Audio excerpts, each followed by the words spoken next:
자, 오늘은 전도 우리가 큰 단락 두 번째 전도이 왜 해야 되냐를 하면서 마지막 그 이유에 대한 오늘 마지막 시간을 함께 합니다. 7번째 시간이네요. 그 이유에 대해서 영원한 하나님 앞에 영광이 있게 하기 위해서다라고 제목을 정했더라고요. 그러면서 본문은 다니엘서 12장. 다니엘서 12장 갑니다. 다니엘서 12장 1절부터 3절까지.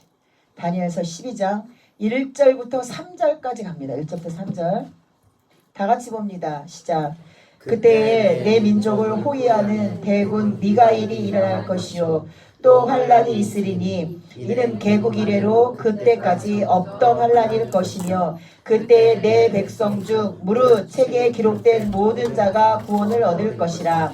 땅의 티끌 가운데서 자는 자 중에 많이 깨어 영생을 얻는 자도 있겠고 수욕을 받아서 무궁히 부끄러움을 입을 자도 있을 것이며 지혜 있는 자는 궁창의 빛과 같이 빛날 것이요 많은 사람을 옳은 대로 돌아오게 한 자는 별과 같이 영원토록 비치리라. 아멘. 자, 여러분, 다니엘서의 구조를 보면 다니엘서는 1장부터 6장까지는 우리가 너무 잘 아는 이야기로 돼 있어요. 스토리 이야기, 역사 이야기예요. 그거는 실제잖아요. 그 이야기가 뭐냐면 다니엘과 세 친구의 얘기가 1장부터 6장까지 기록이 돼 있어요. 그래서 우리가 다니엘서를 보면 처음에는 너무 재밌어요. 설교 시간에도 많이 듣던 얘기 너무 재밌어요. 근데 문제는 7장부터 12장까지가 문제예요. 7장부터 12장까지는 묵시예요. 묵시가 뭐냐면 예언을 묵시라고 하는데 7장부터 보면 아이고 벌써 내 짐승이 올라와. 땅에서 뭐 사자 같은 형상, 사람 같은 형상, 말과 같은 형상, 뭐 사자와 같은 희한한 형상이 올라와요. 그러니까 이때부터 사람들은 그냥 다니엘서를 안 읽게 돼요. 중간중간 성경은 이런 부분이 많아요. 그런데 결론적으로 얘기하면 오늘 읽은 우리 본문 다니엘서 12장 1절로 3절까지는 결론입니다. 7장부터 11장까지 말한 하나님의 계시, 묵시에 대한 결론입니다. 그게 무슨 결론이냐? 마지막 때에 그때에. 그러면서 다니엘서가 세상 모든 사람들 앞에 가장 많은 문제를 유발시키고 있어요. 무슨 문제냐면 쭉 넘어오다 보면 우리는 공부를 했어요. 한때, 두때, 한때, 두때 반, 한때와 두때를 지키고 반때를 지나서 한때와 두때를 거치고 반때를 지나서 그래서 3년 6개월 환란이 있을 것이다. 그래서 대환란 소리, 대환란이란 글자는 성경에 기록이 안 돼 있어요.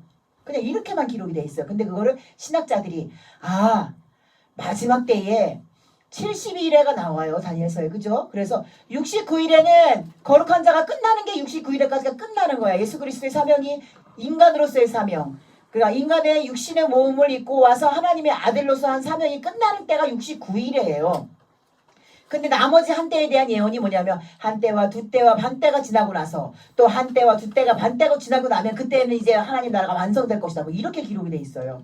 그래서 일부 신학자들은 말씀 그대로를 해석해서 마지막 7년 대환란 때 앞에 3년 반 여기를 소환란기 뒤로 3년 반 여기를 대환란기로 하는 사람은 세대주의자다. 그거는 말씀을 그대로 분석하는 제일 어리석은 사람이다. 이렇게 말을 해요. 또 어떤 무리가 있냐면 이미 삶 속에서 이 환란기가 지나고 있다. 삶 속에서. 근데 웃기는 거는 69일에까지는 딱딱 계산이 떨어져요. 1년, 7년 딱딱 계산해서 69일에가 떨어지는데 한 일에는 진행되고 있대. 언제까지 2000년 동안 진행이 되고 있다고 말하는 신학자도 있어요. 그래서 이 근거로다 무슨 이론이 나오냐면 전천년설, 후천년설, 무천년설이 나와요. 그러나 여러분 제가 깨달은 거를 여러분과 공유하면 전천년, 후천년, 무천년, 7년 대환날이 무슨 소용이 있어요? 어리석어서 깨닫지 못하면 그게 다 똑같은데. 가장 중요한 것은 지혜 있어 깨닫는 자는 무슨 신앙을 가져야 된다? 말세 신앙을 가져야 되는 거예요. 말세주의 신앙을 가지고 이게 오늘 이 시대에 성경에서 말하는 암흑기구나. 성경에서 말하는 어두운 시기구나. 성경에서 말하는 가증한 것이 거룩한 곳에 선 것을 볼 때에 가증한 것이 거룩한 곳에 선 것을 볼 때에 다니엘서에 나오거든요. 근데 예수님이 그것을 또 말씀에서 인용하세요. 예수님이 인용하세요. 그러니까 사람들은 해석자들이 뭐라고 하냐면 예루살렘이 무너졌으니까 거룩한 예루살렘 성전이 세워지고 그 세워진 성전에 하나님의 영이 임하는 것이 아니라 이단의 우두머리 이단을 주장하는 우두머리들이 거기에 선 것을 보면 그때는 이미 이제 마지막 하나님이 예비하신 마지막이 왔구나 이렇게 말을 하는 거예요. 그러나 여러분 저도 그건 맞는다고 생각을 해요. 그거 전혀 틀린 얘기 아니에요. 그런데 이 시대에 거룩한 곳이 없나요? 이 시대에 거룩한 곳이 어디예요? 교회? 하나님이 영하면 다 거룩한 곳이에요. 교회? 여러분들. 여러분 한 사람 한 사람 다 거룩해요. 왜? 고린도전서 3장 16, 17절에 하나님이 분명히 얘기했단 말이에요. 너희는 성령의 전이다. 거룩하다. 그러니 너희 몸을 거룩하지 못하게 하는 모든 것들은 하나님의 전을 더럽히는 거다. 이렇게 말을 하고 있잖아요. 근데 왜 우리 그게 신경 안 쓰냐 이거예요. 그래서 제가 말세주의 신앙으로 살아갈 이유가 여기 있다고 말하는 거예요. 나는 거룩해. 내 교회가 거룩해. 근데 하나님의 성전 거룩해야 될 이 성전. 여러분 제가 그전에도 어제 성경에 말했지만 예전에 성경 교회는요. 좌중석하고 목사님들 선언 안 하고요. 이만큼 차이가 있어요. 이 정도 차이가 여기서부터가 목사님 다는 선이야. 그리고 빨간 카펫이 쫙 깔려 있었어요. 근데 지금은요. 사람들이 예수님이 십자가에 돌아가시면서 휘장을 찢으셨다는 얘기는 규칙을 이제 정해진 규칙을 폐하셨다는 얘기예요. 자유롭게. 그래서 예수님이 돌아가시기 훨씬 전부터 요한복음 8장에 진리가 너희를 자유케 한다고 말씀하신 거예요. 예수 그리스도의 영이 우리 속에 들어가면 자유케 된다고 사람들이 이제 그때 가서 해석을 해서 모든 율법을 폐하셨구나. 폐한 게 아니라 완성이라는 걸 사람들이 생각을 안 해요. 그래서 단도 낮추고 빨간 카펫도 안 깔아요. 그래서 사람들이 보기 좋은 카펫을 찾는 거예요. 빨간 카펫이 아니라 좋은 카펫. 개 중에는 빨간 카펫으로 깔려있는 교회들도 있어요. 그러나 단은 낮아진 건 사실이에요. 그리고 그 낮아진 단에서 사람들이 뭘 하냐면 이제 교회가 커서 성전이 커서 맨 위에 단 목사님들이 설교하시는 단 안수받는 장로님들 이상만 올라가시는 그 단과 밑에 단이 구별된 데도 많아요. 그러나 그런 교회는 많지 않아요. 왜냐 그 정도가 되려면 교회 평수가 최소한 교회당 평수가 최소한 500평 이상을 차지해야 돼요. 그게 안 되는 교회들은요 단이 하나야. 단이 하나이기 때문에 목사님도 설교하시고 행사 때 어린아이들도 같이 춤추고 뭐 이런 사람들 막 같이 하는 그런 단이 돼버렸어요. 그러다 보니까 그런 단이 된 게 문제가 되는 게 아니야. 그런 단이 되다 보니까 무슨 일이 벌어지냐면 아무 생각 없이 단을 막 올라가는 거야. 아무 생각 없이. 어린아이들이 왜 어른들이 준비한다고 막 준비하고 있으면 애들 어떻게 해요? 뛰어놀아요. 교회가 마당이야. 성전이 마당이야. 단에 오르락내리락 목사님 가서 이 땡땡이 이 종도 탁 쳐보고 마이크 꽁대다가 손도 막 집어넣어보고 그래서 저한테 혼난 사람들 무지하게 많죠. 이게 그 결과입니다.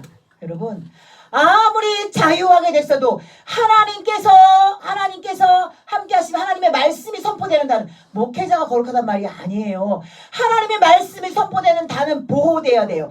거룩해야 돼요. 죄를 범한 사람들이 막 내 마음대로 오르락내락 할 수 있는 단이 아니어야 되는 거예요. 그러니 예루살렘 성전이 건축되고 거기에 우상이 세워지는 그날을 뭐하러 기다려. 그때를 왔는데도 우리가 못 깨달으면 어떡할 건데. 그때가 우리의 죽음 이후면 어떡할 건데. 그럼 무슨 마음으로 천국 갈 수 있어요 여러분. 이 말씀을 저에게 오늘 아침에 주시더라고요. 저한테 이렇게 한 번도 말씀 못 들었죠. 저도 이 말 이렇게까지 말씀이 하나님 주실 줄 몰랐어요. 저도 그런 사람이었잖아요. 예루살렘 성전, 제3성전은 이미 준비가 다 돼 있어. 붉은 암송아지까지 다 키우고 있어. 그래서 이제 누가 세계의 경제권과 지도력을 주장하는 사람이 예루살렘 그래 거기다 지어. 그러면은 올 스탠바이가 돼 있기 때문에 여러분 막 지을 거예요. 그거는요. 말씀이 성취되는 것을 하나님이 보이실 거예요. 저는 그게 틀린 말이라고 안 생각하지 않아요. 왜? 성경에 기록되어 있는 모든 말씀은 성취됐거든요. 사람들이 보게끔 성취되어 있어요. 자 봐라. 이 성경에 기록되어 있는 것은 율법도 아니고 세대주의도 아니고 내가 이미 몇천 년부터 계획해서 이뤄놓은 것이라고 하나님께서 다 사람 앞에 성취를 시키셨기 때문에 저는 그것도 반드시 성취될 거라고 믿어요. 근데 그게 언제냐 이거야. 왜 그게 내일인지 모레인지 1년인지 10년인지 왜 맨날 그거 신경 쓰고 살아. 하지 마세요. 오늘부터는. 우리는 오늘을 살아가는 오늘만 최선을 다해 사는 그래서 하나님이 오늘 최선을 다하다 보니까 내일이라는 선물을 주는 말세 신앙주의자들이 되시기를 예수님의 이름으로 부탁합니다. 여러분 말세 신앙주의자들만 하나님 앞에 부끄럽지 않게 설 수 있어요. 세상이 얼마나 좋은 세상이야. 세상은 하나님 아직 멀어서 생각하는 사람들이요. 회개할 기회가 많다고 생각하기 때문에 편하게 살아요. 사람의 개인적인 종말은 아무도 모른다는 생각 하지 않아요. 다 무슨 생각하냐? 남들은 막 죽었다 그래. 어머 안타깝다 그러면서 그 사람 속에는 뭐, 그 사람들은 왜 그런 소리 하냐면 나는 아예 생각 안 해. 나는 그냥 내 생명을 다할 것 같은 생각을 기본적으로 갖고 있어요. 인간은 누구든지. 굳이 생각하지 않으면. 그러나 여러분 그렇지 않아요. 오늘이라고 하는 이 날이 여러분에게 주어진 건 하나님의 엄청난 선물입니다. 그래서 여러분 오늘 본문은요 결론이에요. 무슨 결론? 마지막 때 이런 일이 벌어지는데 다니엘아 어떤 사람 지혜 있는 자는 궁창이 별같이 빛날 것인데 많은 사람을 옳은 길로 돌이킨 자 많은 사람을 옳은 길이 뭐냐면 많은 사람을 하나님을 믿는 길로 돌이킨 자는 저 하늘의 무수한 별과 같이 빛난 거다. 여러분 궁창의 빛이 뭔지 알죠? 일정 공간을 비치는 빛. 무수한 빛은 온 세계를 비치는 빛. 이렇게 되는 거예요. 자 그러면 우리 다니엘서 12장 뒤를 보면서 왜 하나님께서 그러면서 하나님께서 뭘 말씀하시냐 보면 자 4절에 뭐라고 했냐면 4절에 다니엘아 마지막 때까지 이 말을 간수하고 이 글을 봉함하라. 알려주라는 게 아니에요. 알려주라는 거예요. 알리지 말라는 거예요. 여러분 잘 보세요. 알려서 이제 가끔 그런 얘기해요. 그전에도 하나님이 왜 전도가 이렇게 안 되고 사람들이 왜 이렇게 하나님을 안 믿고 하나님을 무시하느냐. 그럴 때 제가 써먹은 얘기죠. 여러분 우리 잘 기억해 보시면 생각하시는 분들이 있어요. 야 하나님이 저 충북채권 위에다가 내가 어느 날 어느 때 올 거다라고 딱 예언을 해서 거기서 사람들 모아라 그러고 하나님이 거기 딱 나타나시면 하나님 안 믿는 사람이 어딨어. 누가 진짜고 누가 가짜 이런 말 제가 자주 했었죠. 그 전에 누가 진짜고 누가 가짜야. 하나님이 바본 줄 알아? 하나님은 인간에게 자유의지를 허락하셨잖아요. 그거는 왜 그런 줄 알아요? 진짜 가짜의 구별이야. 구별하시기 위해서. 정말 하나님을 아버지를 믿는 사람을 구별하시는 방법이 인간 속에 주어진 자유의지입니다. 여러분. 오늘도 얘기하잖아. 다니엘서 7장부터 12장까지 있는 얘기를 봉합하라는 얘기예요. 다니엘은요. 예언자잖아요. 다니엘과 에스겔은 동시대 인물입니다. 몇 년 차이가 나지 않아요. 근데 에스겔은 그발 강가라고 표현되어 있어요. 바벨론 땅의 그발이라고 하는 강가에서 사람들을 막 모아놓고 이 예언과 하나님의 말씀을 전하는 선지자였었고 다니엘은 바벨론 궁에서 왕족들을 대상으로 지식층을 대상으로 전하는 선지자였단 말이에요. 그러니까 하나님 뭐라고 하시냐면 아무한테도 말하지 마 다니엘아.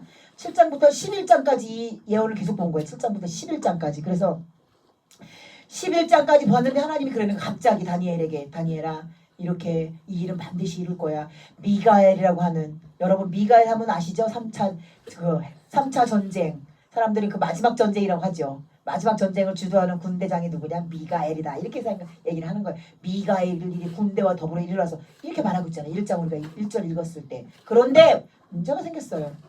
다니엘아 봉함하라. 기록하지 말고 얘기하지 마라. 그럼 어떻게 알아? 어떻게 알아?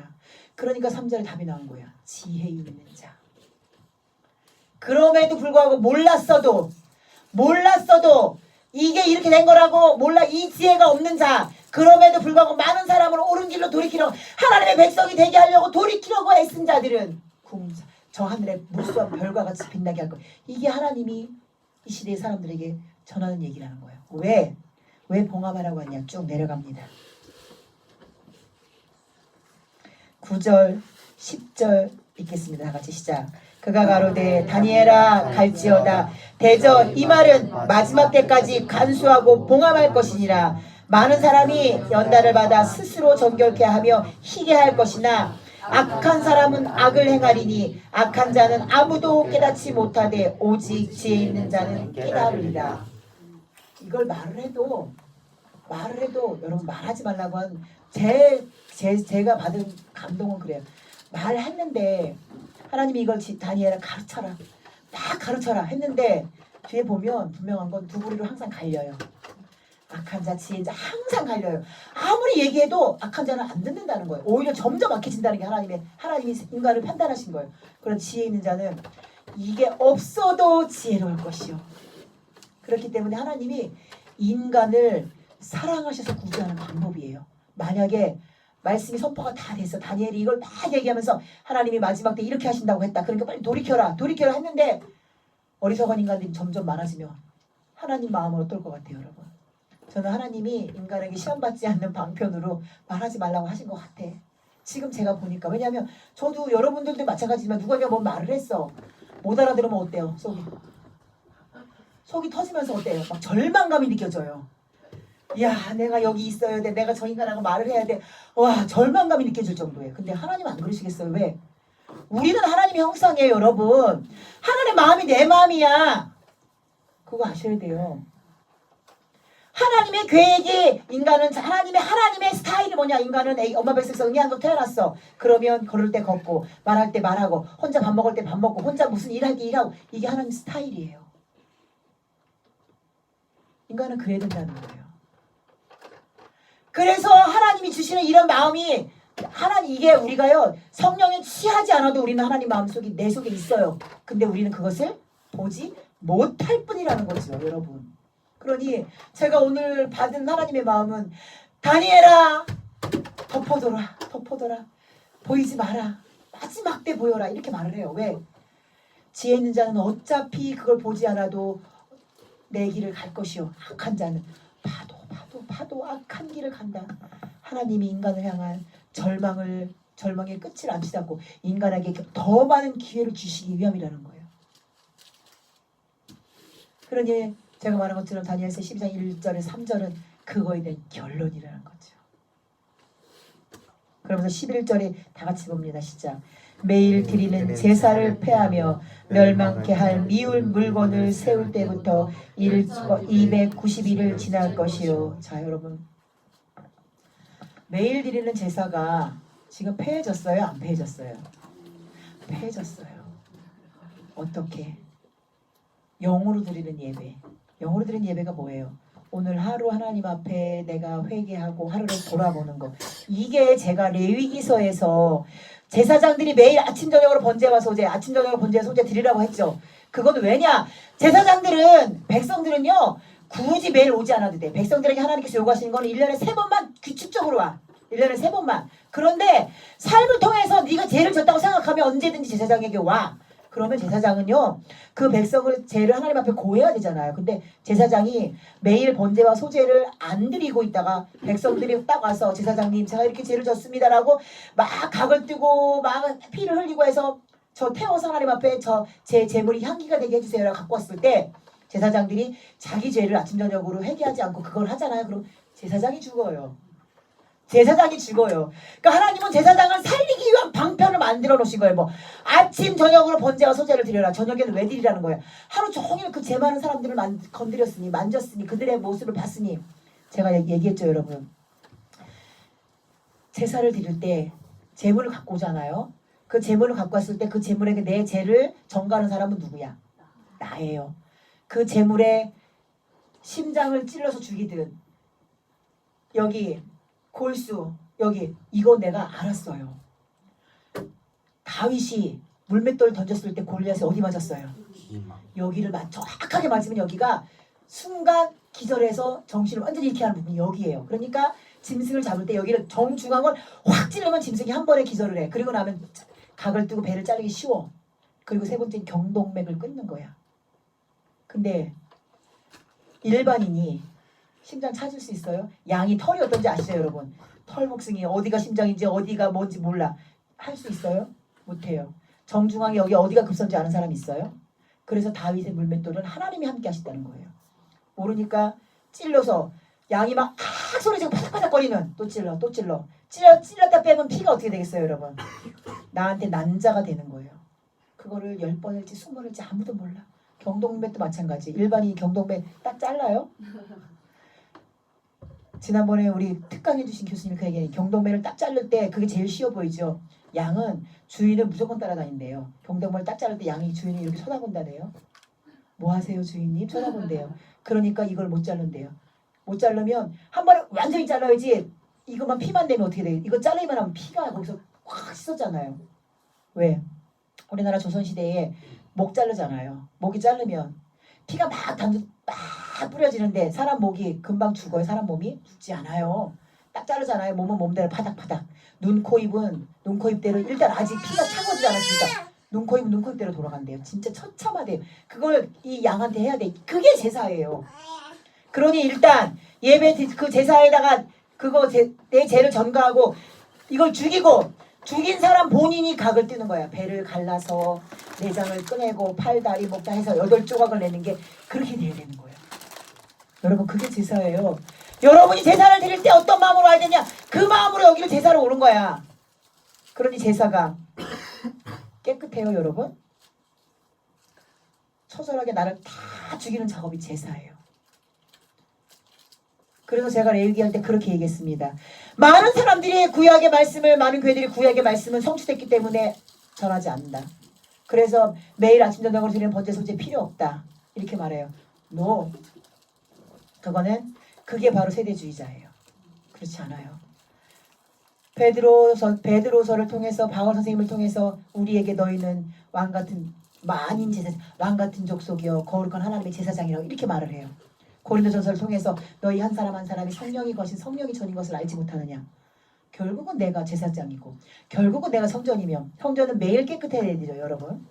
제사장이 아니더라도 성전은 매일 깨끗해져야 돼요. 그러니까 레위기서에서 하나님께서 제사장들에게 명하신 아침 저녁으로 번제와 소제를 행해서 하나님이 너희를 죽이지 못하게 준비하라는 거예요. 근데 그러니까 제가 말한 거 알아들으시죠? 매일 드리는 번제가 폐해졌다는 거. 이미 말씀은 성취가 됐다는 거예요. 사람들은 그거 생각하지 않는다는 거예요.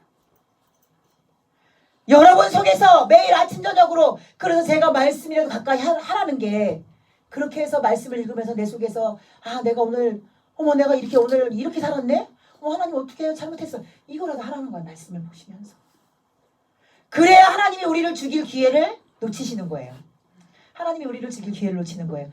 이것들이 번제 소제 아침 저녁으로 번제 소제하면서 깨끗하게 하려고 하네. 아유 기특하네. 내 죽음의 영이 넘어가야 되겠네. 여러분 번제 소제 6월절 어린 양 보세요. 다 똑같아요. 말씀이 그래서 성경 말씀 모든 것을 다 예수님을 예표한다고 하는 말이 맞는 거예요.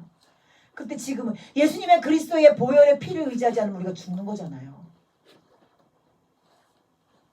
매일 드리는 제사를 폐하며 멸망케 할 미운 물건을 세울 때 여러분 속에 멸망케 할 미운 물건이 한둘이 아니에요. 하나님보다 사랑하는 거, 하나님보다 먼저 찾는 거, 내가 하나님보다 먼저 내 눈이 가는 거, 내 손이 가는 거, 내 마음까지는 내가 좀 늦게 가겠습니다 여러분. 마음까지는 안 가더라도 눈이 먼저 가. 성경보다 눈이 먼저 가. 성경보다 많은 시간이 손이 가. 성경보다 많은 게 내가 들어. 그래서 오늘 보시면요 제가 거기에 그거 넣어놨어요. 여러분이 생각지 못했던 하나님이 창조하신 것 중에 하나가 들어있어요.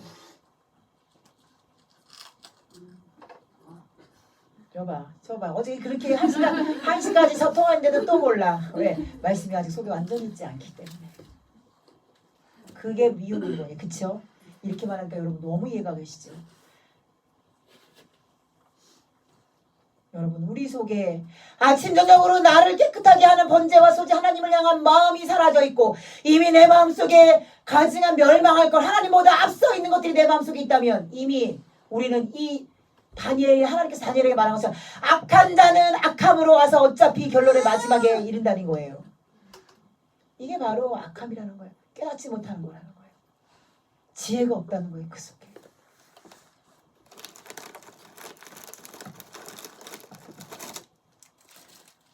여러분 성경에서 우리에게 요구하시는 건 뭐냐면 지혜로움을 요구하세요. 우리 예레미야서 한번 볼까요? 예레미야서 21장 먼저 봅시다. 차근차근 봅시다. 몇 절 보겠습니다. 21장 8절 9절.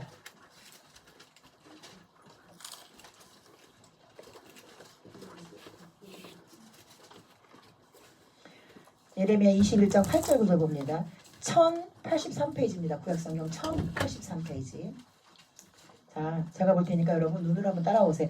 7절 위에 보면 뭐라고 돼 있냐면 시드기야는 유대 땅의 마지막 왕이 시드기야예요. 그때 시드기야와 그 신하들과 백성과 이성에서 연병과 칼과 기근에 남은 자를 바벨론 왕 느부갓네살의 손과 그 대적의 손과 그 생명을 찾는 자의 손에 붙인다. 얘기는 하나님이 유다 땅에 칼, 연병, 기근으로 다 죽었는데 마지막에 누구 손에 붙인다는 거예요.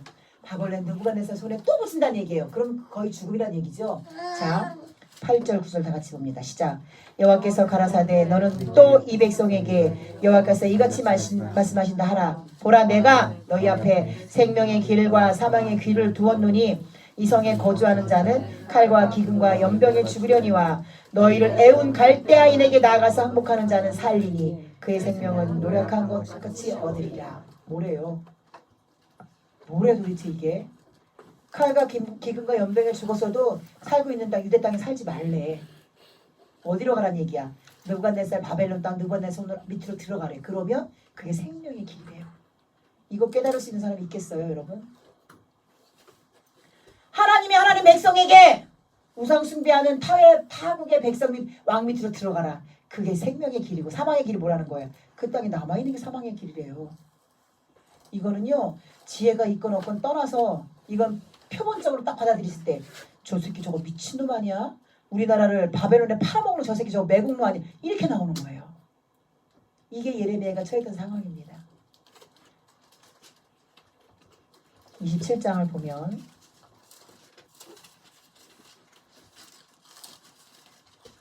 8절 다 같이 봅니다. 자, 27장 위에 타이틀 있죠. 27장 위에 타이틀 파란 글씨 다 같이 읽습니다. 시작. 거짓 예언자들과 싸우는 예레미야. 거짓 예언자들이 안 일하는 거야. 우리는 바벨론 왕에게 안 된다는 거야. 그러니까 바로 옆에 있는 애굽 왕에게 차라리 도움을 청해서 바벨론하고 싸우자 이렇게 말을 하나. 그러니까 8절 다 같이 봅니다. 시작. 나 여호와가 이르노라. 바벨론 왕 느부갓네살을 섬기지 아니하는 국민이라. 그 목으로 바벨론 왕의 멍에를 내지 아니하는 백성은 내가 그의 손으로 진멸시키기까지 칼과 기근과 연병으로 벌하리라. 지금 여러분 제가 지혜가 무엇인지에 대해서 얘기하고 있는 중이에요. 왜? 지혜로운 자는 하늘의 별과 같이 돌아 지혜 있는 자는 궁창의 별. 그것도 만만치 않죠. 그리고 많은 사람을 옳은 길로 돌이킨 자는 하늘의 별. 이렇게 그걸 제가 얘기하면서 지혜가 뭔가를 얘기를 하는 거예요. 자, 29장. 여러분 29장의 내용이 뭔지는 몰라도 우리가 무지하게 잘 아는 게 있어. 31절 먼저 봅니다. 31절 29장 31절 먼저 봅니다. 다 같이 봅니다. 시작. 나 여호와가 말하노라. 너희를 향한 나의 생각. 29장 31절 다 같이 봅니다. 시작. 29장 31절. 네. 아 미안해. 11절. 아 정신이 없네. 11절 다 같이 봅니다. 시작. 나 여호와가 말하노라. 너희를 향한 나의 생각은 내가 아나니 재앙이 아니라 고평안이요 너희의 장래의 소명을 주려 하는 생각이라. 이게 우리가 이건 다 알아요. 무슨 내용인지 모르고 9장이 무슨 29장이 무슨 내용이냐면 포로로 끌려가 있는 자 29장 타이틀 봅니다. 다 같이 시작. 포로에게 보낸 예레미야 편지. 포로로 끌려가는 사람들이 마음을 못 듣는 거야. 소문이 들려. 포로로 끌려왔으니까 이거를 대항해야 되나 어떻게 된다 모르는 거야. 그러니까 하나님이 뭐라고 하냐면 그 포로들에게 예레미야가 편지를 썼어요. 그러면서 뭐라고 하냐면 4절, 5절, 6절에 만군의 여호와 이스라엘 하나님 내가 예루살렘에서 바벨론으로 사로잡아 가게 한 모든 포로에게 이같이 이르노라. 너희는 집을 짓고 거기 거하며 전원을 만들고 이 열매를 먹으라. 아내를 취하여 자녀를 생산하며 너희 아들로 아내를 취하며 너희 딸로 남편을 맞아 그들로 자녀를 생산케 하여 너희로 거기서 번성하고 쇠잔하지 않게 하라. 너희는 내가 사로잡아 가게 한 그 성읍에 평안하기를 힘써서 일하고 위하고 여호와께 기도하라. 이는 그 성이 평안함으로 너희도 평안할 것입니다. 포로로 끌려간 왕을 위해서 기도하래요. 포로로 끌려간 그 성이 잘 되게 하기 위해서 기도하래요. 왜? 그 성이 잘 되는 게 아니야. 너희가 살아가기 위해서. 왜?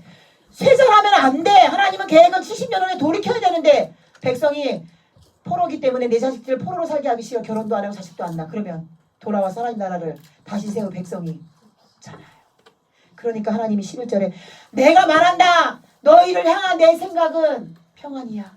소망이야. 재앙이 아니야. 포로로 끌려온 이 시간이 재앙이 아니야. 이렇게 말하는 거예요. 여러분 이해하시겠어요?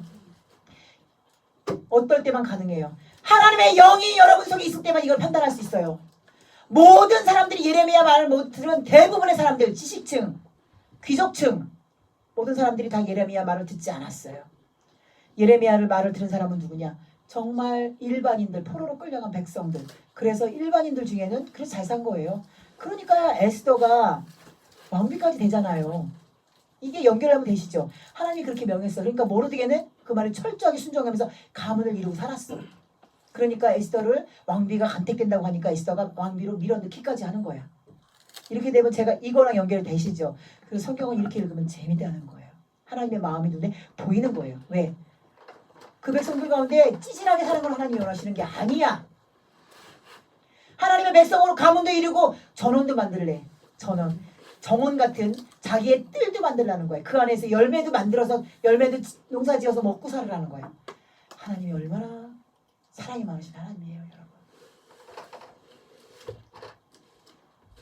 여러분. 여러분, 마태복음 13장 36절 43절까지 보면 알곡과 가라지의 비유가 있어요. 그 알곡과 가라지의 비유가 그거예요. 마지막 때를 알지 못해 마지막 때 오면 키질을 하는 거예요. 키질.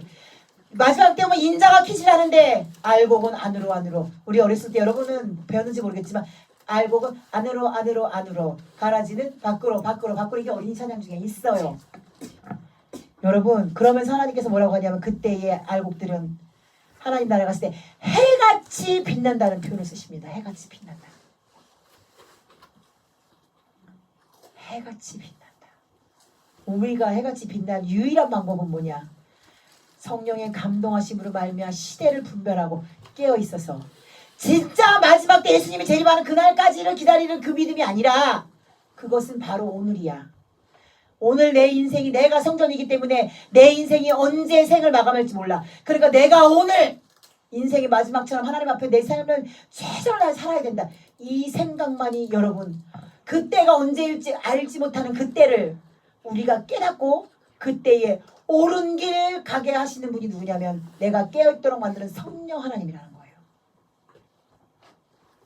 여러분 반드시 기억하시기 바랍니다. 이걸 기억하는 것만이 여러분이 마지막 때 하나님 앞에 갈 수 있는 유일한 방법. 그럼 이런 생각을 전혀 하지 않고 그냥 오늘 나한테 그냥 뭐 하나님 나한테 당연히 주어졌는데 언제 그거는 예수님 재림은 언제 올지 몰라. 그리고 그건 솔직히 우리 시대 때 안 일어날 거야. 언젠지 뭐 하나님이 세상을 이렇게 아름답게 창조하시고 만들어 놓으신 다 없애시겠어? 이런 사람들이 과연 삶에서 마지막을 준비하고 살겠냐 이거예요. 저는 여러분에게 당당하게 말합니다. 여러분 제발 부탁입니다. 오늘부터 여러분 삶은 오늘이 마지막입니다. 여러분은 오늘 살다가 잘 살다가 하나님이 오늘 이 밤에 오라 하시면 가야 될 사람이라는 생각을 가지고 오늘 하루 여러분 삶에서 최선을 다하시고 시간도 철저하게 하나님 편에서 사용하시고 그러나 거기에 얽매이는 것이 아니라 하나님 예수님의 그 사랑으로 말미암아 자유함을 누리시되 하나님께서 원하시는 자유함을 누리시면서 하나님의 일을 돕는 자 그 자유함의 끝은 무엇이 되냐면 하나님의 일을 돕는 자예요. 제가 지난주에 말했죠. 하나님께서 우리에게 요구하시는 우리의 정체성은 뭐냐? 너 하나로 내가 너를 자녀 삼았다. 내가 너를 사랑해서 자녀 삼았다. 근데 그것을 내가 너를 자녀 삼은 이유는 나를 알지 못하는 많은 이들에게 내 말을 전하고 그들에게 복을 전해줄 때 그 복이 뭐냐? 하나님의 자녀가 되는 복이기 때문에 너희들이 나가서 그것을 전하는 것이 너희의 사명이다. 이게 우리에게 얽매인 올무 같은 숙제가 아니라 자유함. 하나님이 나 같은 사람을 사랑하셨네. 얼마나 감사해요. 그래서 나에게 이렇게 은혜를 주셨네. 그러면 내가 해야 될 일이 뭔가? 그 사랑을 전하는 거. 그것이 하나님의 사랑에 보답이라고 하면 좀 그쵸 부담감 되죠. 하나님이 보내는 사랑의 사인의 방법이에요. 사인의 방법. 우리 무전기 틀면 그러죠. 응답하라 오바 뭐 여기는 어디 응답하라 오바 여긴 독수리 뭐 갈매기 응답하라 오바 갈매기가 들었는데 나 들었으니까 알아. 그래 가만히 있어. 그러면 그 무전은요 잘못된 무전이에요. 그게 여러분 이 시대를 살아가고 있는 많은 그리스도인들의 오류입니다. 하나님이 나한테 그런 사인 너를 내가 사랑했어. 이유 없이 사랑했어. 내가 너 자녀 삼았어. 이유 없이 자녀 삼았어. 그러니까 내가 너를 자녀 삼은 이유를 너는 반드시 가야 돼. 이게 하나님께서 보내신 우리에게 보내는 무전이에요. 그럼 우리는 오바 하나님 들었습니다. 오바 알겠습니다. 오바 시행하겠습니다. 오바 이게 우리의 무전에 응답하는 방법이라는 거죠. 이게 교류가 있는 소통하는 하나님과 소통하는 이게 바로 하나님을 향한 우리의 지극한 기본의 표현, 사랑의 표현이 아니에요, 여러분. 기본의 표현이라는 것을 반드시